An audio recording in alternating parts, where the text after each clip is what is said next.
जो ज्ञापन अब देने के लिए हमारी टीम के साथी जाएंगे राष्ट्रपति भवन, वो ज्ञापन मैं आपके बीच में पढ़ना चाहता हूं। साथियों, ईवीएम, बैलेट पेपर तथा 2019 के लोकसभा चुनावों के संबंध में ज्ञापन। सेवा में महामहिम राष्ट्रपति महोदय, भारत सरकार, राष्ट्रपति भवन, नई दिल्ली 110008। आदरणीय महामहिम जी, अभी हाल ही में संपन्न हुए 2019 के लोकसभा चुनावों की 23 मई 2019 को हुई मतगणना के बाद आए चुनाव नतीजों से इस देश की जनता सकते में है और पूरी तरह से हैरान है, क्योंकि जितनी बड़ी जीत भाजपा को मिली है, ऐसी कोई हवा देश के किसी भी कोने में भाजपा के पक्ष में नहीं बह रही थी। वर्ष 2014 में जब मोदी की आंधी चल रही थी और विपक्ष भी इकट्ठा नहीं था, तब भी भाजपा को लगभग 39% वोट मिला था। और अब जबकि मोदी सरकार के पिछले 5 सालों के कार्यों की विफलता, यथा नोटबंदी से देश की कमर टूटने और करोड़ों लोगों के बेरोजगार होने, जीएसटी से व्यापार और छोटे व्यापारियों के बर्बाद होने, पिछले 45 सालों में सबसे अधिक बेरोजगारी होने तथा बढ़ते भ्रष्टाचार और देश को लूटकर भागने वाले भगोड़ों की बढ़ती संख्या, बैंकों का एनपीए 2.25 लाख करोड़ से बढ़कर 12.5 लाख करोड़ पार होने, देश की 1% आबादी के पास देश की 73% संपत्ति के कारण अमीर और गरीब के बीच बढ़ती खाई, किसानों की बद से बदतर होती हालत, गन्ना किसानों की हजारों करोड़ बकाया धनराशि का होना, मॉब लिंचिंग तथा दलितों, आदिवासियों, मुस्लिमों और महिलाओं पर लगातार बढ़ते अत्याचारों के कारण देश की बहुसंख्यक जनता भाजपा और मोदी के विरोध में थी और विपक्ष भी वर्ष 2014 की तुलना में कहीं अधिक इकट्ठा था, गठबंधन में भी था।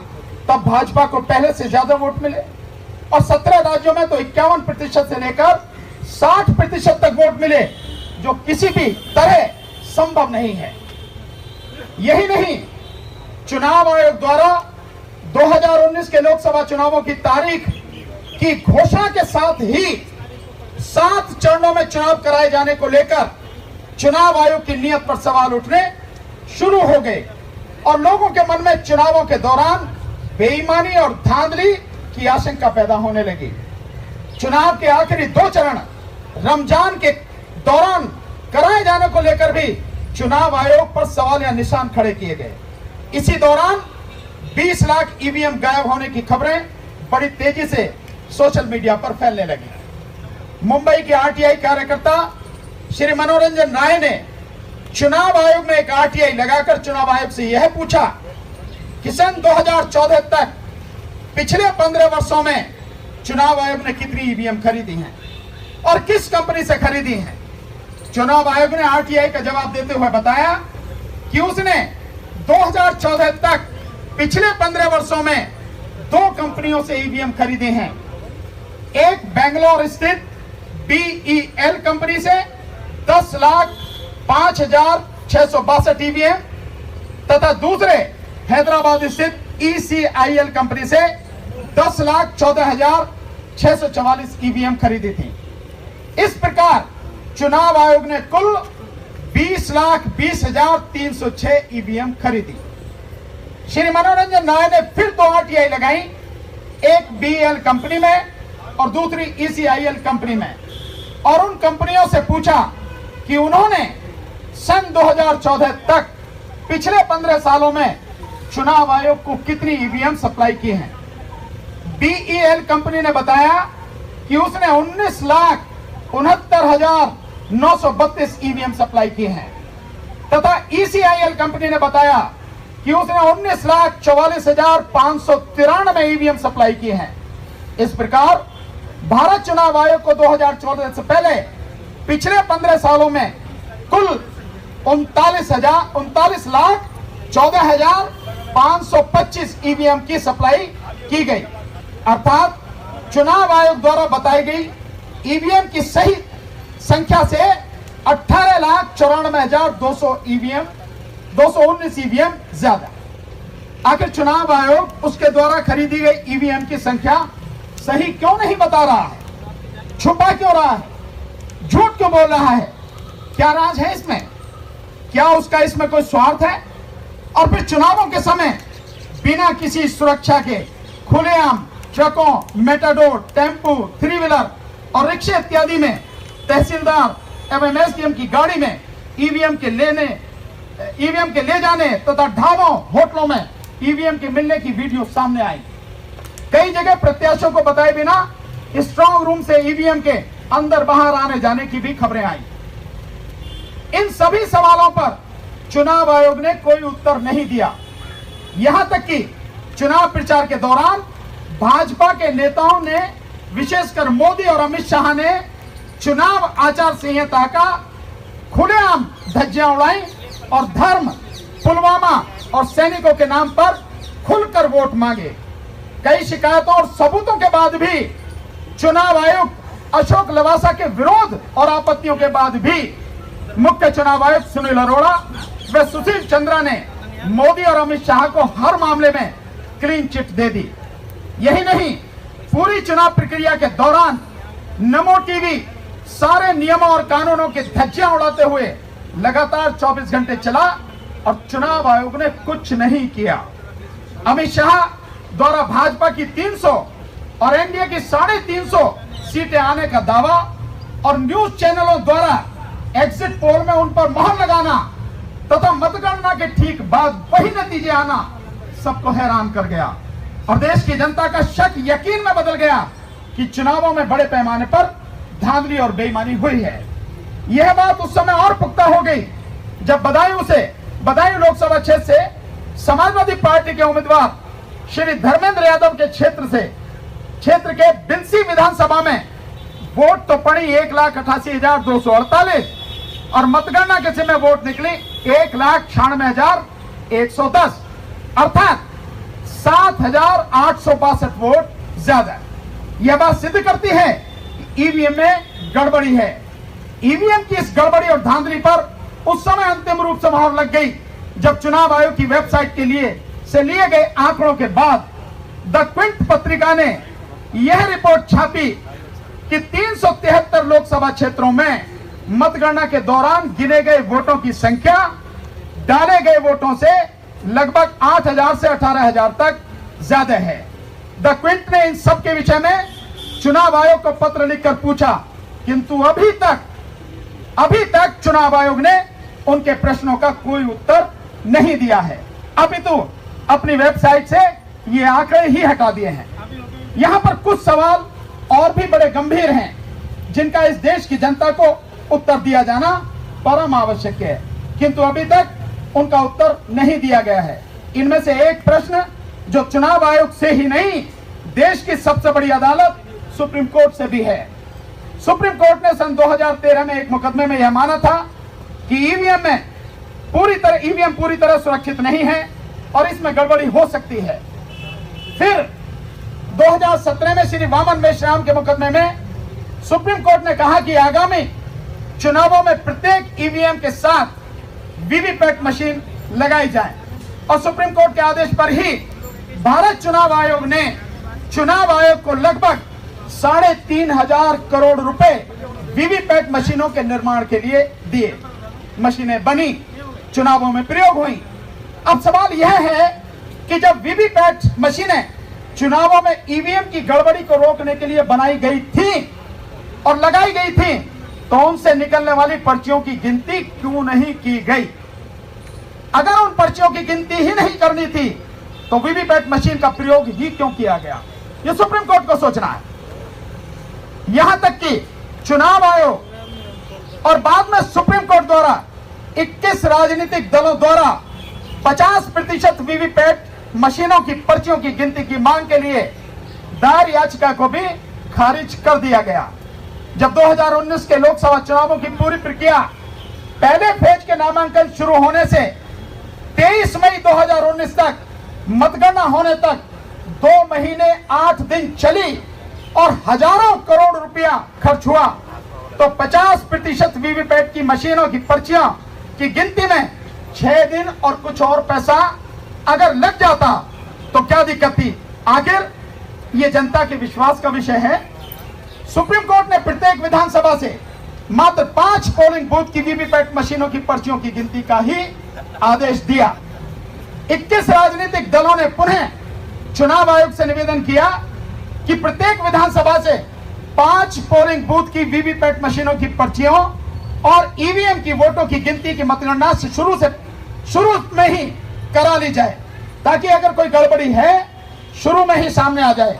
किंतु चुनाव आयोग ने ईवीएम में गड़बड़ी की आशंका को निर्मूल साबित करने और चुनाव प्रक्रिया में देश की जनता के विश्वास को कायम रखने के लिए इतनी छोटी सी भी मांग नहीं मानी और मतगणना के अंत में प्रत्येक विधानसभा से 5-5 पोलिंग बूथ की वीवीपैट मशीनों की पर्चियों की गिनती आज तक भी नहीं कराई गई।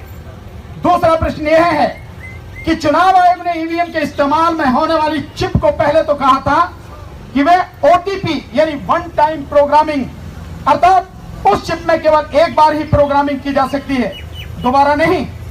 बाद में जब कई लोगों ने चुनाव आयोग के दावे को झूठा साबित किया और अभी आपको बतावे के भी गए हैं सतीश बाबू जी किया, तो चुनाव आयोग ने माना कि ईवीएम में प्रयोग होने वाली चिप की रीप्रोग्रामिंग हो सकती है।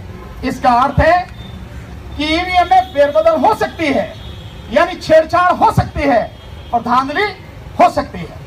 तीसरा सवाल यह है कि दुनिया के उन विकसित देशों जैसे अमेरिका, जापान, फ्रांस, जर्मनी इत्यादि जिन्होंने ईवीएम का आविष्कार किया, उसका निर्माण किया, ने ईवीएम का प्रयोग बंद करके बैलेट पेपर से मतदान को पुनः अपना लिया है, तो भारत सरकार और भारत चुनाव आयोग इसे क्यों प्रयोग में ला रहा है? जिस देश में बेईमानी और भ्रष्टाचार चरम पर हो, सरकारी तंत्र लगातार गंभीर सवालों के घेरे में हो, सरकार और सरकारी अमले ने लगातार जनता के विश्वास को धोखा दिया हो, जिस देश की आधी से अधिक आबादी अनपढ़ हो और पढ़े लिखे लोगों में भी अधिकतर ईवीएम की तकनीक को न जानते और न समझते हो, वहां ईवीएम का प्रयोग क्यों किया जा रहा है? इसे बंद क्यों नहीं किया जाता? देश का प्रत्येक मतदाता क्यों अंधेरे में रहे कि पता नहीं उसका वोट किसको गया है? क्यों न उसे निश्चित हो कि उसने जिस पार्टी और जिस उम्मीदवार को वोट डाला है उसी को गया है और उसी के लिए गिना जाएगा, और यह केवल बैलेट पेपर से ही संभव हो सकता है। चौथा प्रश्न यह है कि ऐसा ही क्यों होता है कि वोट डाली गई कांग्रेस, सपा, बसपा या किसी अन्य पार्टी को और वह चली जाती है भाजपा के खाते में? ऐसा कभी क्यों नहीं होता कि वोट डाली जाती है भाजपा को और वह चली जाए कांग्रेस, सपा, बसपा या किसी अन्य पार्टी के खाते में? पांचवा प्रश्न यह है कि जिस कर्नाटक राज्य में भाजपा 2019 के लोकसभा चुनावों में 28 में से 26 लोकसभा जीती है, वहीं पर लोकसभा चुनावों के तत्काल बाद बैलेट पेपर के माध्यम से हुए स्थानीय निकायों के चुनावों में भाजपा की बहुत बुरी हार हुई तथा कांग्रेस और जेडीएस की भारी जीत हुई। आखिर क्यों? यही नहीं, दिसंबर 2017 में जब उत्तर प्रदेश में नगर निगमों और नगर पालिकाओं के चुनाव हुए, तो जिन 14 नगर निगमों में ईवीएम के माध्यम से चुनाव हुआ, वहां भाजपा को 14 में से 12 सीटों पर जीत मिली, और इसके अतिरिक्त जिन अन्य सभी नगर पालिकाओं में बैलेट पेपर के माध्यम से चुनाव हुआ, उसमें भाजपा की करारी हार हुई। और 2017 के शुरू में ही हुए विधानसभा चुनावों में मिले वोटों के बहुत कम वोट, यानी लगभग 10 से 11% वोट कम मिले।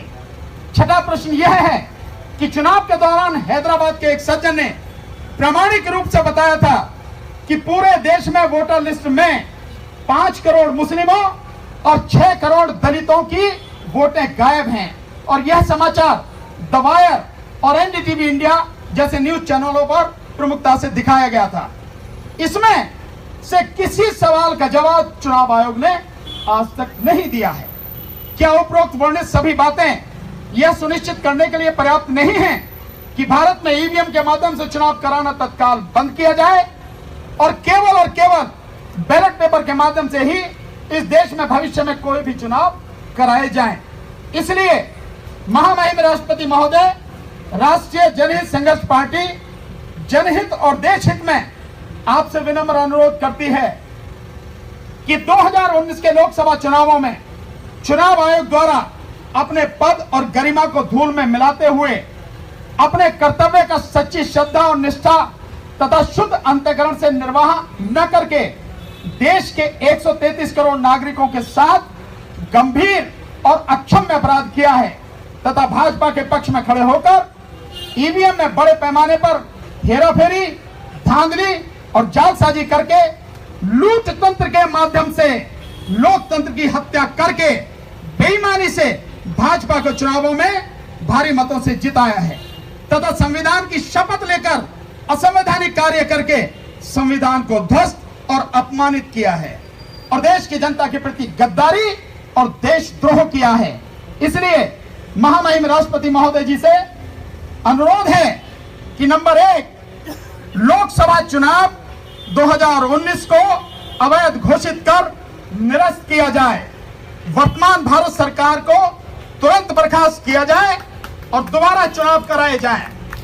नंबर 2, आज दिनांक 13/6/2019 के बाद इस देश में कोई भी चुनाव, चाहे वह लोकसभा का चुनाव हो, राज्यसभा का चुनाव हो, विधानसभा या विधान परिषद का चुनाव हो, नगर निगम या नगर पालिकाओं का चुनाव हो, जिला पंचायत, न्याय पंचायत, ब्लॉक या ग्राम पंचायत, ग्राम प्रधान का चुनाव हो, अर्थात किसी भी तरह का चुनाव हो, केवल और केवल बैलेट पेपर से ही कराया जाए तथा ईवीएम का प्रयोग तुरंत बंद किया जाए। सुप्रीम कोर्ट के 3 पूर्व न्यायाधीशों यथा हमने नाम दिए हैं अपनी तरफ से, क्योंकि मैं जानता हूं बहुत ईमानदार और बहुत अच्छे लोग हैं। अगर मैं उन्हें संतों की श्रेणी में रखूं तो कोई गलत बात नहीं है, ऐसे जजों के नाम मैंने दिए। 3 पूर्व न्यायाधीशों यथा जस्टिस के रामास्वामी, जस्टिस आर.सी. लाहोटी और जस्टिस संतोष हेगड़े, जो कर्नाटक में, संतोष हेगड़े जी लोकपाल भी रहे थे और कर्नाटक में बीजेपी की गवर्नमेंट ने जो घपला किया था सब उजागर किए थे उन्होंने। तो जस्टिस संतोष हेगड़े के नेतृत्व में 2019 के लोकसभा चुनावों की जांच के लिए एक जांच कमेटी नियुक्त की जाए जो 1 महीने में अपनी रिपोर्ट दें और उस रिपोर्ट में जो भी व्यक्ति सरकारी या गैर सरकारी दोषी हों उनके विरुद्ध देशद्रोह, जालसाजी और धोखाधड़ी का मुकदमा दर्ज करके गिरफ्तार कर कठोर कानूनी कार्रवाई की जाए। नंबर 4, मुख्य चुनाव आयुक्त सुनील अरोड़ा और दूसरे चुनाव आयुक्त सुशील चंद्रा के विरुद्ध देशद्रोह और देश की जनता के साथ धोखाधड़ी व जालसाजी का मुकदमा दर्ज करके गिरफ्तार किया जाए और कठोर कानूनी कार्रवाई की जाए। नंबर 5, तीनों चुनाव आयुक्तों को मुख्य चुनाव आयुक्त की तरह ही सभी संवैधानिक और कानूनी अधिकार समान रूप से दिए जाएं और उन्हें भी समान रूप से संवैधानिक संरक्षण दिया जाए। सभी चुनाव आयुक्तों को चुनने की प्रक्रिया पारदर्शी हो और उन्हें एक पैनल जिसमें सर्वोच्च न्यायालय के मुख्य न्यायाधीश, प्रधानमंत्री, विपक्ष के नेता, एक ईमानदार और वरिष्ठ पत्रकार तथा एक ईमानदार और वरिष्ठ एवं प्रतिष्ठित सामाजिक कार्यकर्ता हो द्वारा किया जाए। नंबर 7, किसी भी हालत में लोकसभा चुनाव या किसी राज्य में विधानसभा चुनाव एक ही दिन में कराए जाने चाहिए तथा मतगणना चुनाव के तुरंत बाद कराई जानी चाहिए। आधार कार्ड को मतदान पहचान पत्र के साथ में जोड़ा जाना चाहिए। इस बात की अभेद्य सुरक्षा सुनिश्चित की जाए कि किसी भी व्यक्ति का वोटर आई कार्ड बने बिना नहीं रहे और किसी की भी वोट कटे नहीं या किसी की भी वोट 2 या उससे अधिक बार अधिक स्थानों पर न बने।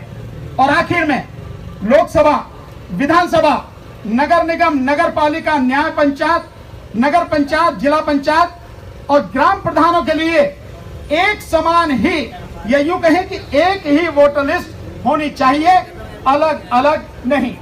धन्यवाद। भानु प्रताप सिंह, राष्ट्रीय अध्यक्ष। ये ज्ञापन है जो हम देने जा रहे हैं। हो सकता है जो सुझाव आए हैं बहुत अच्छे सुझाव हैं, लेकिन हमने कोशिश करी है कि जो लड़ाई है उस लड़ाई के हिसाब से जो मांगे हैं बिना किसी डर के।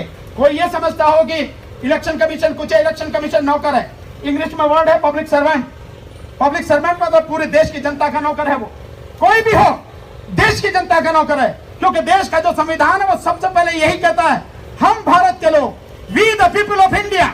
इसका मतलब हम है ताकत, असली शक्ति हम है, हमारे लिए काम करना है। और वो बाकी जो काम कर रहे हैं, चाहे कोई भी हो नीचे से ऊपर तक, सब इस जनता के नौकर हैं। और अगर वो सही काम नहीं करेंगे तो जनता उन्हें उखाड़ के फेंक देगी, अच्छे लोगों को बिठाएगी।